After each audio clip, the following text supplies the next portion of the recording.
Welcome to Over 50 TV. My name is Lou Reyes. Well, President Joe Biden, he's at it again. His recent decision to erase some student loan debt, why, it's caused quite a stir. Some folks, they're unhappy because they argue that his program will fuel the already high inflation rate, and others, well, they're beside themselves because they think Biden's decision is unfair. And then there's a large group of people over 50 years old who say no matter how hard they try, they're not able to free themselves of the strangling student loan debt. They want Biden to forgive 100% of their loan, which they say is the result of institutionalized programs that encourage student loan debt with compound interest rates that make it virtually impossible for them to pay off their loans. Banding together under the umbrella of an organization called the Debt Collective, they are refusing to pay back their student loans, believing that their ever-growing membership gives them leverage in Washington. After the break, Lystra Small-Clouden, she's a member of the Debt Collective. She's going to be telling you why she believes more and more people over 50 are joining the Debt Collective. I read about this amazing woman in a very compelling article that she wrote in The Guardian, and I asked her to join us here today via Zoom. But before I introduce you to her, I do want to mention that this video is sponsored by Career Fitter. Now, Career Fitter offers an incredibly accurate career aptitude test. I'm a big fan of career aptitude tests because what I know is this. I know they can steer you to a career that better fits your skills, your experience, and your personality. Now, there is a link to a free career aptitude test in the description box of this video. But for now, I'm going to introduce you right now to Lystra Small-Clouden. Lystra, welcome to our program. Thank you, Lou. It's a pleasure to be here. It's really my pleasure, Lystra. As I mentioned, I read the article in The Guardian, and it was heartfelt. And I saw where at one point, I believe you said you had $75,000 in debt, and that debt climbed or rocketed to over $300,000. And I guess the first question is, how did it go from $75,000 to over $300,000? Lou, and this is something that I learned. When you are starting school, you're very motivated, you're very anxious, and you focus more on your educational success. And somehow it's only when you're to the end of your educational success and you're ready to get that certificate and you were successful, and then it hits you, okay, I've graduated and now it's time for me to repay these debts. And then you look at your statements and you realize, okay, 8 years ago, I started this graduate degree. I paid $4,000 per subject per semester. So if you're doing 5 courses, of course, that is 5 times $4,000. And at the end of 1 year, you realize you have accumulated over $150,000 in student debt. Because when you compound the interest to the principal, you realize, oh my gosh. Then at one point in time, they charge you 8.9%. The next year, it's 11.6%. So everything is growing on you because you are less focused on the debt, but you are focusing on achieving your objectives, which is your educational pursuits. And most of the time, I think this is intentional. The financial institutions, I think this is part of their marketing strategy in keeping you focused, getting ahead, and enticing you to take more debt. And at the end of the day, you are faced with having to pay over $2,500 a month in student loan debts. Now I want to go back, though, to what you mentioned a few seconds ago. You said that the interest rate was what? It started at 8% and then climbed to 11%? The interest rate started at about 8.9%. And then the next year, you take out another loan, it's at 12%. And then the following year, it's at one point in time, when I read my statement, one of my loans were like 16.6% interest per year. What school were you going to? Cappella University. Cappella University? Yes. And that is my biggest mistake, was in going to a for-profit school. So you went to Cappella University. They started you out at 8.9, which actually might as well just say 9%, and it climbed. Were you aware that? But remember, the Cappella University was not the financial institution where I took my loans. I started taking federal loans. So first it was Great Lakes.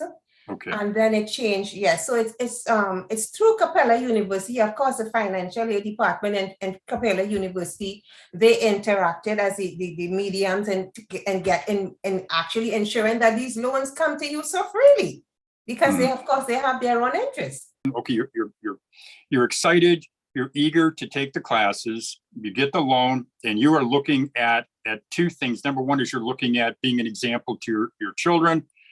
And then the other thing is you're looking at gaining a degree or earning a degree so that you can earn a good living, get your diploma and earn a living. So that was also part of the marketing strategy of Cappella University. They promised you, of course, they will assist you in getting these great jobs as long as you take the courses and you qualified and you graduate, or you will get a job in your field. You have to don't worry about these payments because you will be earning 10 times more exponentially. And at the end of the day, it's never like that. You're 65. Am I correct? 65? Yes, I am 65. So you won't have your debt, your $300,000 debt paid off until you hit the age of 81? Yes. And that is not taken into account if they increase the interest rate. Because every year your debt the interest rate increases. And I did not account for that interest rate increase in the 81-year span that I calculated. So it's going to be more than when I'm age 81. So this $10,000 of debt forgiveness that's being proposed by the White House, it really is just a drop in the bucket, isn't it? It is just a drop in the bucket. But you cannot look at this recent activity in a selfish way. You have to look at it in a holistic way, in that even though it's a drop in the bucket for me, it's a full bucket for many people. Yeah. Because of the magnitude of my debt, it's a drop in the bucket, but there are people who now can say, okay, I can leave my parents' home. I can buy a new car so that I can drive to the job that I really need and make more money. I can actually invest in a new apartment. So this drop in the bucket is a help to many people. Well, I read that the average debt for folks who are over 51, and I'll put this up on the screen so people can see it, but the average debt is right around $46,000. I know, and that is why this is just the initial stage, because we are pushing for 100% cancellation in most cases. And when you say the cancellation, are you referring to the organization that you joined, the debt? What is it? The debt collective, union? Yes. Over 50 debt collective, yes. Tell us about that, would you please?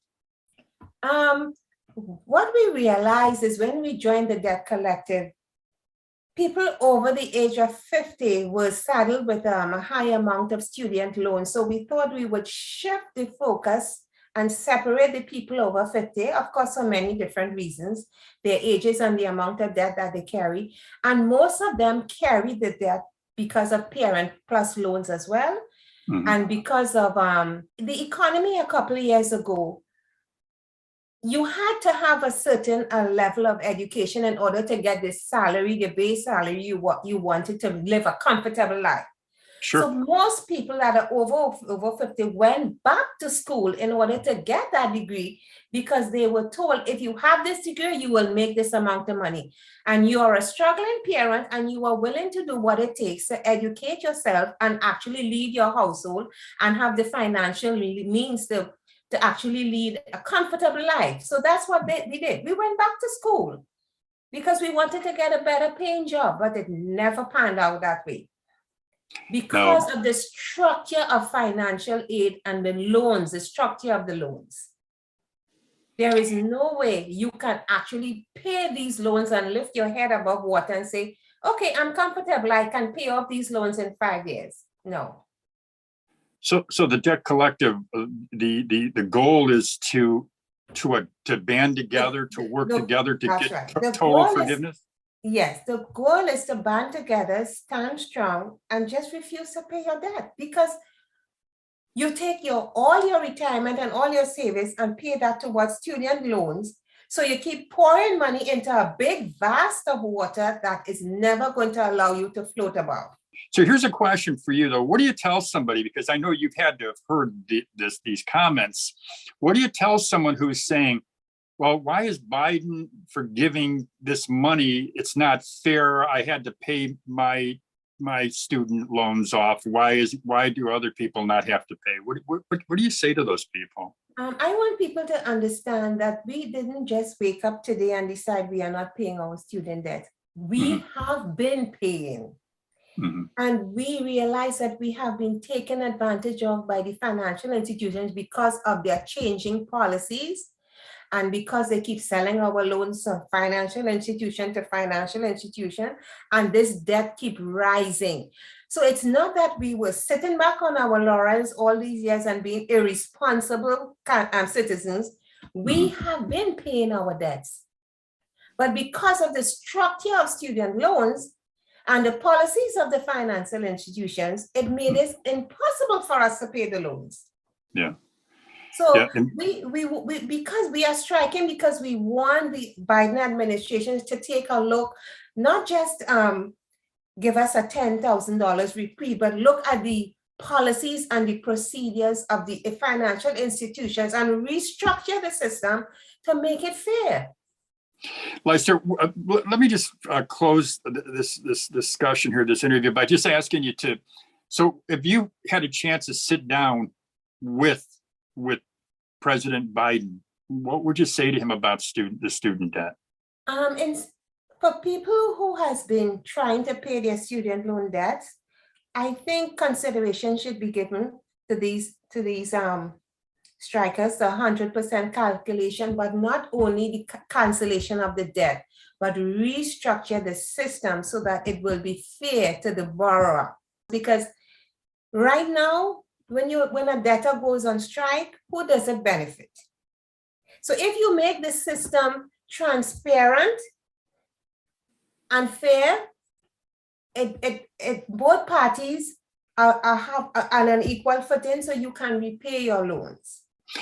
Well, Lystra, I want to thank you for joining me today, and I wish you the best of luck in your future, of course, and also I hope that you land that job that you want. And you actually got your graduate degree in human resources. Was that it?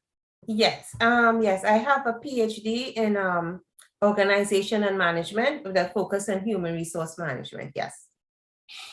Well, I'm impressed. I'm extremely impressed. I want to thank you once again for joining me here, and I will look forward to following you, and I will keep my fingers crossed that everything works out for you. Thank you, Lou. Thank you so much for airing this most important topic. Thank you.